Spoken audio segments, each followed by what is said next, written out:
Do this. G'day legends, Dan Hooker, Justin Gaethje. There is a reason everybody on this planet is as excited as they could possibly be for that fight, okay? Maybe as excited as they were for the announcement of UFC 300. That's the levels of Actually, that is a pretty bad example because everyone was sort of dreading UFC 300.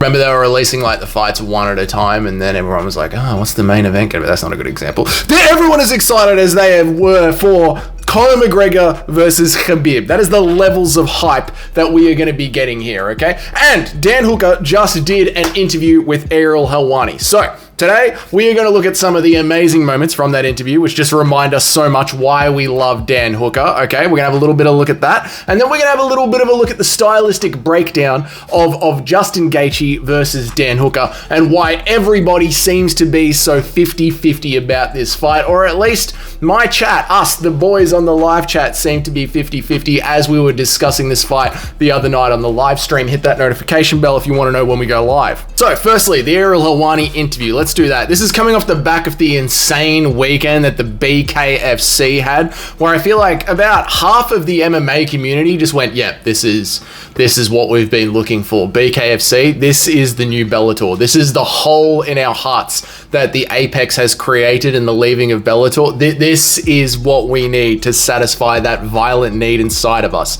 And Dan Hooker seems to have joined that as well. So Ariel asked Dan Hooker about BKFC, and Dan Hooker says that it looks like the most fun thing in the world, and that when he's done fighting people, that's where he is going to go and fight people. It's such a Dan Hookerism. Check it out. By the way, lastly, did you watch BKFC on Saturday? Jeremy Stevens getting the big knockout. Eddie Alvarez. The reason I asked this is because we were talking retirement fund. That's it, right?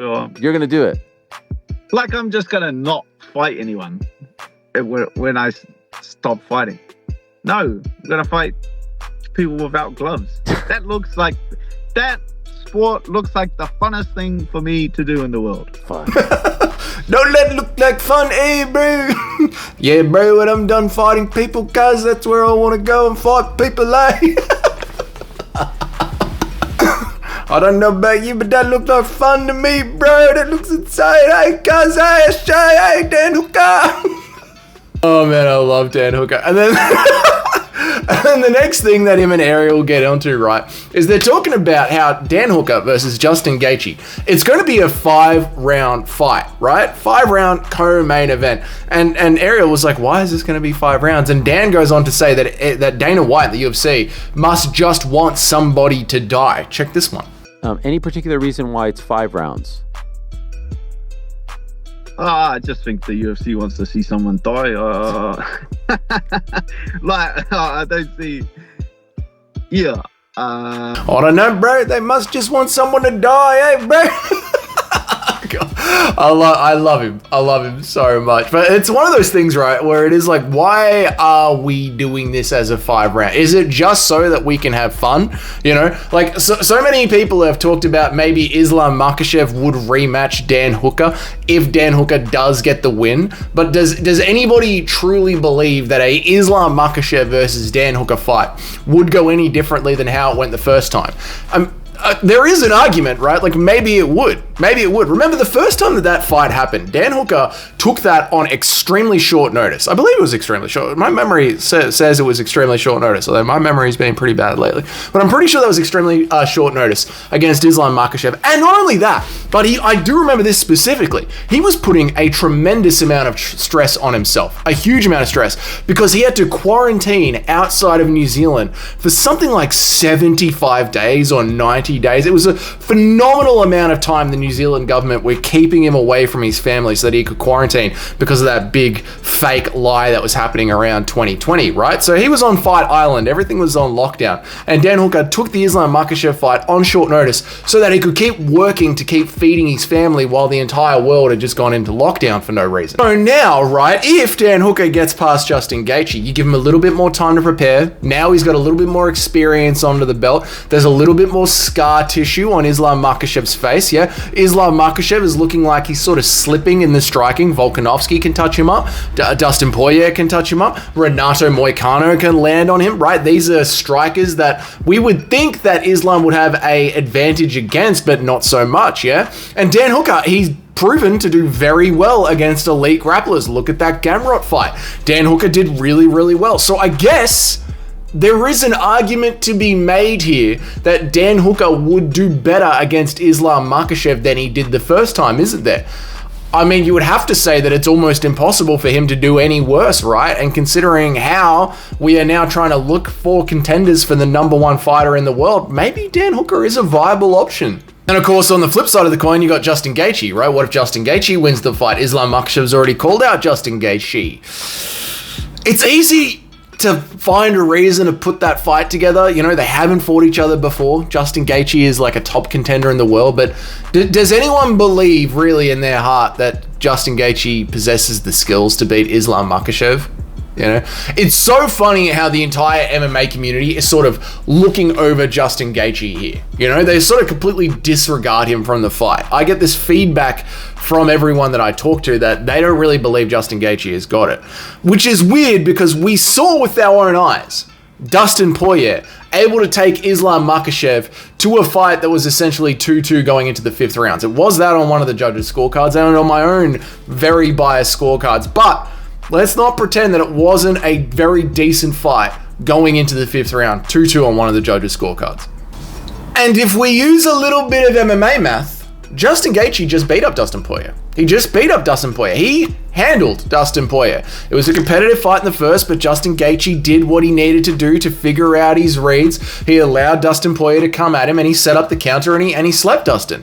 So it doesn't take a lot of bad MMA math, shout out to Frankie, to believe that in 2025, Justin Gaethje is better than Dustin Poirier, considering that is what we just saw. And if Dustin Poirier is going to, I need a bloody whiteboard here, mate. You know what I'm saying? If Dustin Poirier is going to move Islam Makhachev to the absolute limit, now you have got a very good argument as to why Justin Gaethje could be able to push Islam Makhachev to the limit as well. And if not push him to the limit, he might be able to push him past the limit. Since Dustin got here and Gaethje got here over Dustin, then maybe Gaethje can get here over Islam. Does this make sense to you people? Weird, isn't it? You know, the way that MMA fans look at things like this, because I'm not hearing a lot of excitement for a Gaethje versus Islam Makhachev, you know, but when you stop and think about it for a second, there is a compelling argument for both of them against Islam Makhachev, even though at first glance it seems like it would be an easy win for Islam. And maybe that is the Islam Makhachev crowd just cheering super loudly.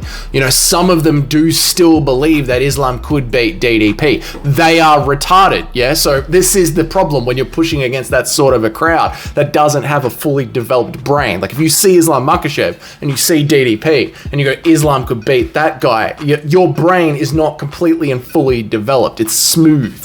So maybe if we've got a little bit of recency bias, yeah, about how Islam made Moicano look. But again, Moicano, he's 36, yeah. He's still got that collarbone injury. He's ranked number 7th.